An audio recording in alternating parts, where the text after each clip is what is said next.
When couples divorce, sometimes alimony is paid to even out the potential economic effects. This can often cause tension during the process. So here to help explain how alimony or spousal maintenance is determined in Wisconsin is Austin Miller, an attorney with Sterling Law Offices. Good morning to you, Austin.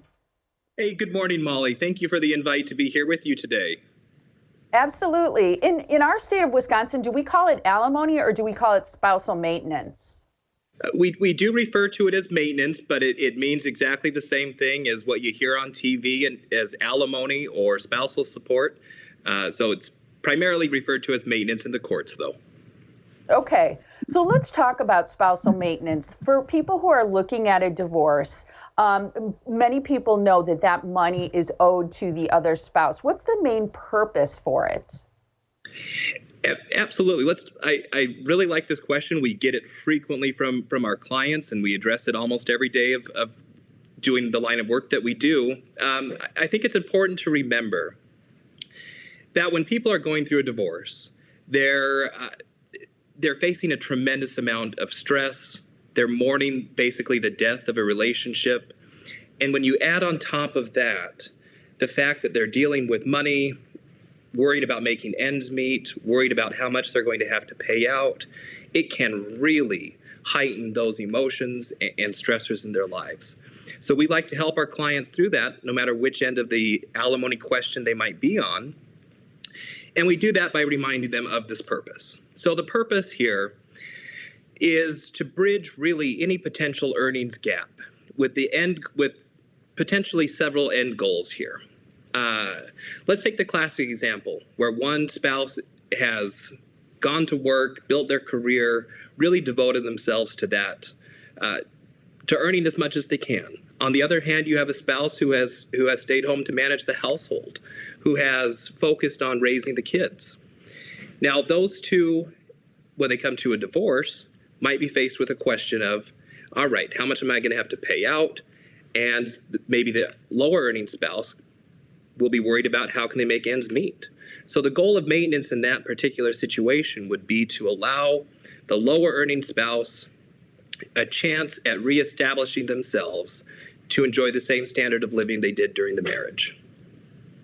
It's not to punish one of the members of a relationship, right? No, absolutely not. We are not looking to punish anybody. It's more about fairness and need. We want to be able to have, when we work with clients, say the spouse that's going to have to pay this out, we want to try to mitigate the financial burden because it will be a burden on them, but it's not to punish them. It's to allow the lower earning spouse a chance to get on their feet, maybe get some education, some skills training, and allow them to enjoy the same standard of living had they been the ones to focus on their career. So what are the considerations then for determining the amount of alimony or spousal support? What are the factors that you look at? And there are a number of factors. I would like to remind the listeners and the viewers today that I am an attorney who practices family law in Wisconsin, but I'm not their attorney. But the primary factors that courts are going to look at, the biggest is going to be the length of the marriage. And then the second biggest factor is going to be the income or the earning capacity of the parties to the divorce. What about education? Do they look at how much education each member of the relationship had?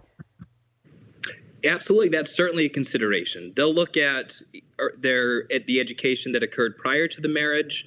And especially they'll look at if one spouse has increased their earning capacity through education during the marriage. So those are important factors. Now, I'd also like to note for everybody that judges have a lot of discretion here. They have a lot of leeway to look at these factors, look at the circumstances of a given marriage, and apply these factors to that particular case. So depending on which county you're in, which judge you're in front of, and the particular facts of your case, you might end up with a very different alimony decision or maintenance decision than others that you might have heard. So it's incredibly important, if this is an issue in your case, to speak with a family law attorney. In terms of how long then someone is responsible for paying alimony or spousal maintenance, Is a lot of it determined, as you mentioned earlier, by the length of the marriage? Yeah, that's kind of the starting point that we would take. So one of the first questions I might ask a client is, well, how long have you been married? And if alimony is a concern, we'll walk through what the general rule of thumb is. And again, depending on your county or judge, this may differ. But in general, you can expect 3 broad categories of or lengths of marriage. In Wisconsin, marriages under 7 years, you might see they consider those a short-term marriage, and you might see very little or a very short period of time that maintenance is an issue. Now, if you get into a mid-length marriage, say between 7 and 20 years, you could expect, when there's a gap of earnings, to perhaps pay or receive alimony for half the length of the marriage. Now, if you've been married for 20 years or more, the courts are going to look at that as a forever marriage. And oftentimes in those cases, one spouse may be required to pay the other alimony indefinitely. Can you sometimes pay it in a lump sum rather than over a course of years? Oh, absolutely. So when we work with clients and even the opposing party and their attorney in a divorce, we're looking to craft a fair resolution of these issues. And oftentimes, an award of alimony can take the form of a lump sum payment paid either at the beginning of the divorce or over a few years as opposed to a longer amount of time to fairly represent what those alimony payments could or would be. Thank you so much for joining us today. It was really good information. We appreciate your time. It's my pleasure. Thank you so much for having me on today. Thanks again, Austin. Okay, so Sterling Law Office is a proud sponsor of TMJ4's ongoing campaign, We're Open. To learn more about Sterling, you can visit them online at sterlinglawyers.com.